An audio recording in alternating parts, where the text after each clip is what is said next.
Hi, this is Kurt Bennick. We're here at the 2020 Work Truck Show. I'm here with Tim Worman, Stellar Industries, and he's going to be introducing a new product, the HPS system for service trucks. Yep, the HPS system is a hybrid power source for hydraulics, and today we're showing it on one of our T-Max series for mechanics trucks, but it can be used for various applications like bucket trucks or other hydraulic needs within a service truck.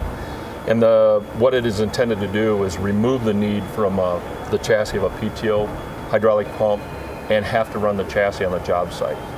With the HPS and how it operates, it's lithium-ion technology energy packs, driving a hydraulic system that now allows the whole vehicle to be emission-free when doing work on the job site. So you're basically able to shut the engine off and run the whole Yep. service truck just based off of the HPS system. Absolutely. So the laws and regulations today for idle mitigation, emission control and such, there are states that don't want you to idle that truck.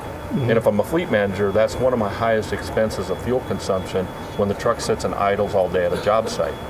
With our system, I can now pull into that job site, shut the truck off, and run everything off of that service truck with the HPS. 100% emission free while operating equipment. Now, what kind of duty cycles can you get and what kind of length can you get on the job site? Right now, the energy pack itself is rated for 8 hours of energy available, but that's based on an industry standard of about 1,300 watt hours of usage per hour. We really don't know yet from the applications. We've done testing of worst case on our equipment, and it'll draw it down 3.5, 4 hours, but it was such a severe duty test that we believe when they're actually operating, it'll be much longer. So it wouldn't surprise us if they could go an 8-hour day on a full charge. But if they can't, and the battery needs to be charged, we have a feature that allows it to be charged off of the chassis, thereby allowing it a rapid charge back up, shut it off, and continue operating. Or between service jobs? Yep, correct. Between service jobs, it will also charge while driving to and from another job. As long as the system is active, it'll recharge at approximately 1% per mile. So if you're at, say, 20% charge when you leave the job site, you drive 40 miles, you'll be at 60% charge, and so on and so forth. It all just depends on the distance you're traveling. Well, I know one concern that we've had, especially on the vehicle side with battery power, is we operate at extreme temperatures and extreme low temperatures in certain parts of the country. How do you deal with that with the service truck? Well, the one thing folks have to understand about that temperature is lithium-ion battery packs don't like high temperatures and they don't like low temperatures. And for that battery pack, a low temperature is below 32 degrees Fahrenheit, but that is the sunk core temperature of the batteries, not the ambient air temperature. So if a system sits for a weekend in very cold weather, and when you parked it, it had 100% charge, it will operate in that cold temperature down to about 5 below. Below that, it'll shut the system down and have to warm up from it. But you can operate, you just can't charge because it's protecting itself.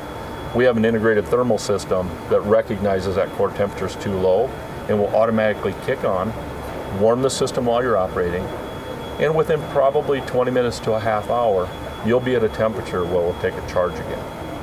On the high side, the great thing about the system, it doesn't generate a lot of heat, so you really have to have a severe situation where the core temperature would be above about 130 degrees Fahrenheit. We've done some testing with that. We put it into a bake oven, actually a paint facility. Had a sunk temperature, we were at 140 degree ambient, and we had no issues running it. Now we'll learn more as we get out in the field and get some of the hands of customers to operate. Okay, and now when you talk about service trucks, you're talking about weight sensitive applications and packaging challenges. How can you deal with that with the HPS system? Well, with the HPS, you are going to gain some weight on your package. So you have to really understand your business needs and what you're trying to accomplish. So if idle mitigation is your primary concern, you're going to sacrifice some payload. The unit weighs roughly 790 pounds dry. And in comparison, there are other diesel-driven power sources out there that provide hydraulics and air and such. We're right there with that weight. So if fleets have already used that type of equipment to comply with idle mitigation, they're going to see a net zero change. If you're a fleet that hasn't moved to that and you really just want to jump to idle mitigation, you will see a reduction in your payload substantially because a PTO, a hydraulic pump, hydraulic reservoir, doesn't weigh as much as this unit does. Okay. But again, it's really contingent upon what the business needs are. There's a trade-off with it. But you're getting rid of the maintenance, if I'm correct, and the fuel usage of having a separate motor? Absolutely. So there are some business cases out there that show when you switch from chassis-driven to a diesel-driven solution, you could see as much as a $10,000 reduction per year of fuel and maintenance on your chassis. By having that, you still have fuel and maintenance on another diesel engine, albeit smaller, that you're operating. With our system, you have none of that. And so you take what some have seen by going to an alternative source, and now you're increasing that reduction even more because I don't have the fuel and maintenance on another diesel-driven source. Now, where can contractors to learn more about this system, and when is this going to be available? Right now, the system, we're launching it here at NTA 2020. We are working to what I call seed the market.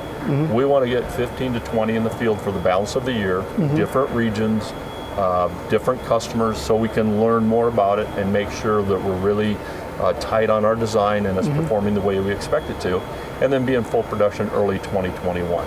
The first units for the field applications will be available right around June 1 of this year. Okay. And then to find more information, you can go to our website. You can contact local distribution that you may be working with today and get more information. It will be promoted through our American Eagle brand as an accessory, so it opens up to a tremendous market of everyone and not just mechanics trucks. Because we feel there is a benefit on the municipal utility side for bucket trucks and other applications that they're looking to use by not having hydraulics. Investor-owned utilities, for example, probably have some sort of strategy in place for reducing emissions, sustainability targets and such. This would allow them to start moving towards that because it's a simple drop into any vehicle to drive that hydraulics.